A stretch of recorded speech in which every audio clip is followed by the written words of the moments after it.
Hát akkor bemutatnám, aki nem ismeri, de szerintem elég sokan ismerik itt a közönségből Schuster Lóránt, a P-Mobil legendája, fogalmazhatok így. Jó, utána beszélünk.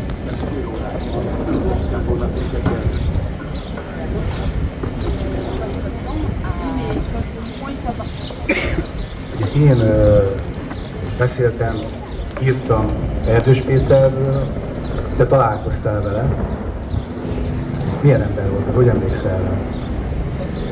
Nagyon egyszerű a kérdésed, és annak ellenére, hogy Erdős Péter meghalt, nem tudom azt mondani, hogy nyugodjon békében, és nem tudok róla jót sem mondani. A jellemző mondása volt az, hogy a saját szavam akkor vonom vissza, amikor akarom. Most ilyen emberre hogyan lehet megállapodni? Úgyhogy ha leütöm, nyugtom alatt, és akkor aláírja. De nem, ez csak vicc volt, de mindegy. Erdős Péter egy féreg volt, és Arata András diszkós, aki Deikon néven volt besugó. Az mesélte, hogy a mamája, utána az Arata András család egy zsidó család, mamája azt mondta az Erdős Péterről, most figyelj, a fajtánk szégyene. Hát ez elég súlyos megszólalás. Láttam rajta. A honfoglalásról beszélgessünk egy kicsit. Ugye még olvastam egy régen egy interjút, ahol gyakorlatilag arról van szó, hogy a riporter egyébként nem akar rosszat, de úgy kezdi, hogy hát végülis a honfoglalás egy betiltott lemez lett, és te tulajdonképpen kijavított teljesen helyesen, hogy nem betiltott lemez lett, hanem nem akkor jelent meg, ugye, amikor annak az ideje volt. Hát jóval később. Miért ijedtek meg a honfoglalástól ennyire? Hát ez könnyű lenne, mindjárt. Hoztam neked egy anyagot 1985-ből, egy ausztráliai magyar újság. Pillanat, mindjárt megtalálom. Írt a honfoglalás szétről, meg a P-Mobilról.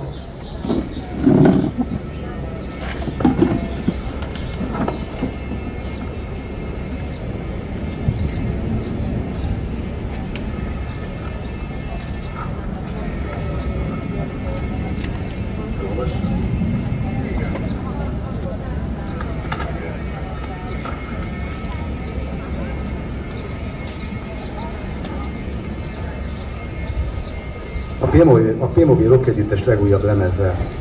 A melbourne-i magyar nyelvű rádióadásokban gyakran hallhatóak az egyik legismertebb magyar rock együttes, a P-Mobil zeneszámai. A kitűnő együttes legújabb lemezén egy 10 éve komponált, de akkor betiltott mű is szerepel, a címe a honfoglalás, és egykori betiltásának oka, hogy állítólag nacionalizmust szított. Az István király körül kialakult vita most végül is zöld utat adott a honfoglalásnak, melynek szövegéből idézzük az alábbi részleket. Azok a hegyek még ma is állnak, azok a folyók még ma is futnak, az a csillag még ma is mutatja az utat, az a nép még ma is él. Megfoghatatlan, hogy mit találtak ebben nacionalizmusra szítónak az akkori illetékesek. Én is azok közé tartozom, meg nyilván te is, aki láttad a hatalomnak a véleményét erről. Hát én is olvastam Erdős Péternek a fejtegetését, ahol gyakorlatilag kifejti, hogy szerintem ér irredenta, szerintem ér nacionalista a honfoglalás. Ennél egyébként izgalmasabb az a kérdés, amiről azért már te is beszéltél, hogy vannak, akik azt gondolják, és talán nem véletlenül gondolják úgy, hogy amíg a honfoglalást a 70-es évek végén még nagyon soknak tartották, addig az István a király már ott a 80-as évek közepén úgymond belefért. Te ezt hogy látod? Először is az Erdős Péterről annyit tudni kell, hogy ő a kavarást nem a lemezgyártóvállalatnál kezdte el. Ő tagja volt annak a csoportnak, amelyik Nagy Imre vezette csoportnak, amelyik bemenekült a jugoszláv nagykövetségre 1956-ban, és mint tudjuk, a történetnek az volt a vége, hogy a jugoszlávok kiadták Nagy Imréket, kihozták Mátyásföldre, a reptérre, és kiszállították a csapatot Romániába. Az a kérdés, hogy hova lett Erdős Péter, mert Erdős Péter is bent volt, de őt nem kapták el. Most a történet úgy szól, hogy ő valószínűleg megsejtette, hogy mi várható, mert egy személyautónak a csomagtartójába lelépett a jugoszláv nagykövetségről, még mielőtt azok beszálltak volna abba a teherautóba, amit aztán eltérítettek a belügyi szervek. Tehát ő egy nagy kavarógép volt, és abban a szerepében tetszelgett, hogy ő nagyon ért a show businesshez. Na most én azt jó szíven mondhatom, hogy az Erdős Péter mondjuk nem az Évába lett volna szerelmes, hanem belém, akkoriban még jó csaj voltam, akkor nem itt tartanék, és a zenekarom se itt tartana, ahol most tartunk. Tehát gyakorlatilag egy mirigy. Most egy szakmában, és ez vonatkozik az egészségügytől kezdve a favágókig, mindenhol vannak olyan emberek, akiket nem lehet másképp nevezni, mint rossz indulatú mirigyeknek, akiket csak úgy lehetnek eltávolítani, hogy kivágni őket a társadalom szövetéből. Nem gyilkosságra gondolok, vagy valami, hanem hogy ezek ne kerülhessenek pozícióba, mert megmérgeznek mindent, ami körülöttük van. Szerintem ezzel kapcsolatban mindenkinek lehetnek élményei a munkája kapcsán és a többiben. Na most a lemezgyár egy időben azt mondta, hogy a P-Mobil nem stúdióképes, nem tudunk énekelni, kitálni, gyakorlatilag a számaink rosszak, ami esetleg még 2-3 szám van, az használhatatlan. Na mindegy. Ezt nyomták 10 éven keresztül, mert 10 éven keresztül megakadályozták, hogy a zenekarunk az szerepeljen a rádióban, televízióban, egyáltalán a médiában. És volt egy eset, ami megrázta az Erdős Péteréket, ugyanis Göcei Zsuzsa, aki a rádió könnyűzenei szerkesztője volt, rendezett egy fórumot a Kertészeti Egyetemen, ahol meghívták az Erdős Pétert is, aki ugye, mint tudjuk, azt képviselte a honfoglalással kapcsolatban, hogy ez nem európai magyarság. Hát nem az övé, az biztos. Na mindegy. És a beszélgetés csúcspontján az volt, hogy megjelent egy technikuson, aki olyan 140 kiló volt körülbelül, behozott egy aktatáskát, kivett belőle egy anyagot és letették az asztalra. És ez az anyag a lemezgyár belső bizalmas, majdhogy nem titkos anyagából való volt. És ebből felolvastam egy részletet, amitől az Erdős Péter dürolmot kapott, hogy honnan szereztem meg. Hát nekem is vannak embereim, mitől meg volt, úgyhogy röviden idézek belőle, tehát nem felejtettétek el, hogy semmire nem vagyunk alkalmasak és jók. Erre azt írták, pillanat.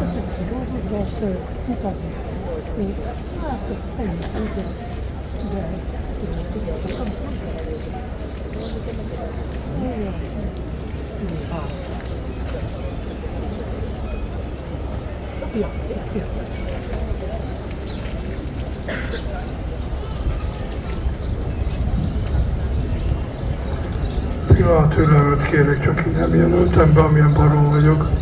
Amíg keresed, attól egyébként nem tartottál, hogy valami komolyabb bajod lehet? Hát azért, tehát azt közben elmondanám azért, főleg a fiatalabbaknak, hogy akkoriban azért annak, hogyha valaki rendszerellenes lázadó volt, nem az volt a következménye feltétlenül, hogy milliós megtekintése volt, és úgymond csúran cseppent a teljel mézzel forró Kánaánba érezte magát az ember, hanem a legszélsőségesebb esetben, hogy a CPG-vel és a Közellenség nevű pánk együttesekkel megtörtént, börtönbe kerültek, letöltendőre, és nem felfüggesztettek, hanem konkrétan leültették őket.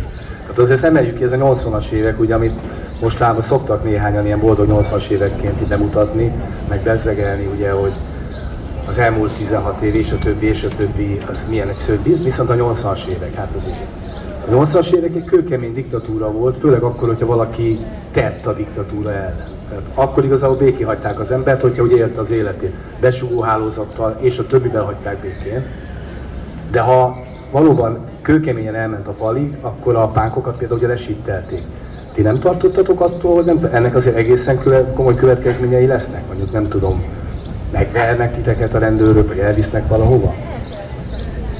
Hát ez benne volt a pakliban, de nekem mindig nagy volt a pofám.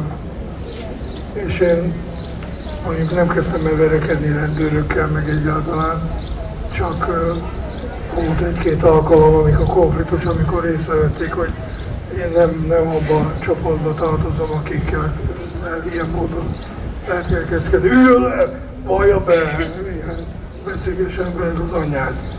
Szóval nem egyszerűen, meg hát azt nem tudom, hogy ki tudja, de itt a Vörösmarty téren volt Magyarország első rocktüntetése. Első és egyben utolsó. Körülbelül egy 80 gyerek vagy 100 felett, ugye nem számolták meg. Így összegyűltek, és be akartak menni a hanglemezgyár irodájába az emeleten az Erdős Péterhez, azért, hogy a P-Mobilnak miért nincs, miért nem lehet lemeze. Most ez egy ördögi kör, hogy minden egyes intézménynek, a rádiónak, a televíziónak, különböző rendezőirodáknak, mindegyiknek külön engedélyezési rendszere volt. Tehát, hogyha mondjuk elfogadtak egy számot a Chanson Bizottságnál, mert volt egy ilyen is, akkor az nem jelentett az, hogy az rádiófelvételnek alkalmas. Ott egy külön bizottság volt. Ha mondjuk elfogadta a rádió, meg a Chanson Bizottság, az nem jelentett az, hogy televíziós adásba is alkalmas, mert azoknak szintén egy külön bizottsága volt. Nem sorolom. Szóval gyakorlatilag ez a ház, ez tele volt ávósokkal, mert amikor megszüntették az államvédelmi hatóságot, akkor az összes légütőt ilyen kulturális intézmények élére meg ide-oda rakosgatták be, ahol elég jó kerestek, dolgozni nem kellett, voltak csajok, mindig kapták az ajándékokat az külföldről visszajövő zenekaroktól. Tehát gyakorlatilag ez a ház, ez úgy, ahogy van, ez egy belügyes ház volt. Úgy, ahogy van, elejétől végig, ahogy belépett az ember az ajtón, biztosan közelben volt egy mikrofon. Na de visszatérve, hogy volt-e ilyen veszély, és egyáltalán, hogy letartóztatják a zenekar. Hát azt írták az egyik belügyi jelentésben, többek között Vikidálnak is volt 60 vagy 70 jelentése. Nagyon büszkén mondhatom, hogy nekem megvan a Vikidál összes, nem csak a best of, hanem az összes jelentése, és ahhoz írt belügyi megjegyzések. És abban a következő állt: a P-Mobil együttes és a közönsége a fennálló rendszerrel ellenséges. Most drága hölgyek, tisztelt urak és mindenki, aki itt van, ez igaz volt. De ezt ők is tudták, hogy azt nem várhatják el tőlük, hogy szeressük őket. Hozok neki egy színes tévét Oroszországból, oké. De hogy szeressem, hát az két különböző kategória. Tehát letettük az ajándékokat, a Budai Ifjúsági Parkban például Rajnák László, aki az igazgató volt, ő arra volt híres, hogy az ország, talán az egész világ legnagyobb Lenin jelvény gyűjteményével rendelkezik. Én meg azt tudtam, hogy minden hónapban bementünk hozzájuk, letettük a konyakot, amit rendeltek, de nem ám ilyen gagyit, rendes konyakot, egy üveggel, havonta volt szerződés, hosszabbítás, és kértek egy csocsót is, minden alkalommal. Hogy mit csináltak a csocsóval, azt nem tudom, a piát megitták, azt gondoltam, de ez minden hónapban így ment. Mentem szerződést kötni, csocsó, konyak, leraktuk. Aztán kiderült róluk, hogy több millió, vagy több 10 millió forintot sikasztottak el a gyerekektől úgy, hogy elvették a jegyet, nem adták vissza, betették egy dobozba, és amikor a doboz megtelt, akkor újra kivitték. És ez így ment körbe, és hosszú éveken keresztül. Aztán a Rajnák meg a gazdaság is elvitte a balhét, de hát nem ketten voltak, az egy egész banda volt, beleírta a büfét is. hát ráláttunk a büfére az öltözőből, meg a színpad tetejéről, és láttuk, hogy hogyan csinálják a sört. Az egyik csapból jött a sör, a másikból a szódavíz. És akkor ezért volt az, hogy a színpad előtt táncoló roma csaj, akinek a hátára volt kötve a gyerek, az már megívott 15 sört, és még semmi baja nem volt. Hát persze. Ugye Rajnák volt az Ifi Parknak a retteget vezetője, meg ugye az emberei. Róla van egy olyan történet Radics Bélának ugye egy zseniális dobos, a Vadölő mesélte el egy Radics Bélával játszott koncerten. Gyakorlatilag ott elszakadt a húr, és akkor a Vadölő, a dobos mondott egy elég kemény, szocialista ellenes viccet. Most nem fogom elmondani, de tényleg elég kemény volt. És gyakorlatilag eljöttek érte, és elvitték. És akkor ült végül is ott a belügyes emberrel szemben, és akkor egyszer megkérdezte a Vadölő, hogy ne haragudjon, uram, maga tud dobolni? De miért? Miért nekem tudod dobolni? Mert hogy engem nem visznek most vissza az Ifi Parkba, és nem folytatódik ez a koncert, akkor nem tudom garantálni, hogy ezek a fiatalok mit fognak csinálni ezután. Fogták és visszavitték, és folytatódott a koncert. Csak az ember egyébként nyilván ezek azok az ilyen gyógyító anekdoták, de hogy azért elképesztő, hogy ilyen figurák uralták azt a diktatúrát, és döntöttek tulajdonképpen koncertekről, sorsokról, és azért vannak nagyon komoly tragédiák. Hát Radics Bélának az élete ugye az, hogy gyakorlatilag soha nem élhetett meg egy nagy lemezzel, bármilyen együttessel bármi is próbálkozott, de hát a Playmobilról belül is azért vannak nagyon szomorú történetek. Radics Béla egy alkalommal kapott lemezt, megjelent az első lemezünk, Cipán György, aki az Ifjúsági Magazin akkori főszerkesztő helyettese volt, elvitt be az Erdőshöz, hogy átvegyem az első próbanyomatot. Azt mondja az Erdős Péter, mikor leültünk, hogy hát a Schusterrel nem lehet megállapodni, hát nézze meg, hogy ül. Megmutatom, így ültem. És ez neki nem tetszett. Na most ez, szóval, jó, tudom, nem én vagyok az Éva, de akkor is elgondolkodható az, hogy ilyen emberek pozícióban voltak, és nyomták a süket dumát, mert mondanom se kell, hogy ezek a vezetők, vagy főnökök, vagy akárkik, ezek nem voltak olyanok, amilyennek előadták magukat. Erre elmondok egy példát. Szlovák söröző, ki ismeri a szlovák sörözőt? Na jó, egész jó az arány. Szlovák sörözőben ültünk a Bencsik Samuval, a gitárossal, megjelent 4 ember, mint utóbb kiderült, a vállalati négyszög, Kis elvtárs, Nagy elvtárs, Szabó és Kovács elvtárs. És elkezdtek rendelni, egy tüske, egy kis szilvapálinka, egy sör. És ez így eleinte úgy ment, hogy Szabó elvtárs, egészséged, Kis elvtárs, minden jót kívánok. És egy idő után megváltozott a megszólítás, és a következőképpen rendeltek, meg beszélgettek. Józsikám, az én Istenem áldjon meg téged, mikor vittétek a gyereket bérválkozni? Na, ez volt a bolcsevista pagás. Kamut. És amikor jött a rendszerváltásnak nevezett általam csak óhozatnak tartott dolog, akkor is, hát volt olyan polgármesteri ismerősöm, aki azt mondta, te, az előző polgármester többet van a templomban, mint a plébános. Hát persze, mert kurzusváltás volt, és elkezdtek megint az emberek, vagy egy részük imádkozni. Tehát gyakorlatilag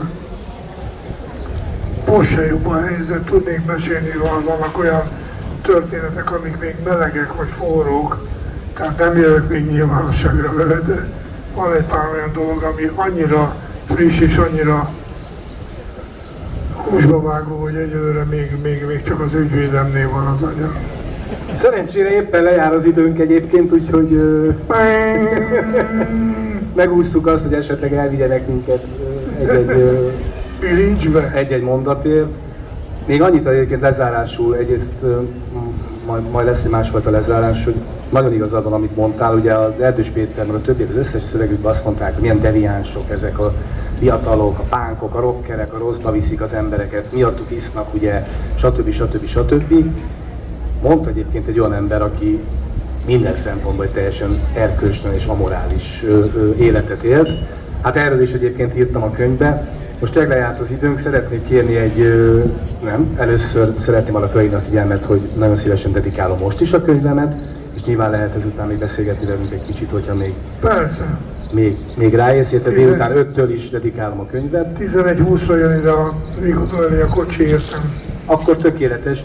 És most szeretnék kérni azért egy nagy tapsot majd Schuster Lórántnak, illetve a P-Mobilnak, mert igazából bárhogy játszmásznak Erdős Péterék, egy kicsit azért pozitívan zárjuk le ezt a beszélgetést. Végül azért csak a zene és csak a rock nyert a végén. Úgyhogy szeretnék kérni egy tapsot Schuster Lórántnak.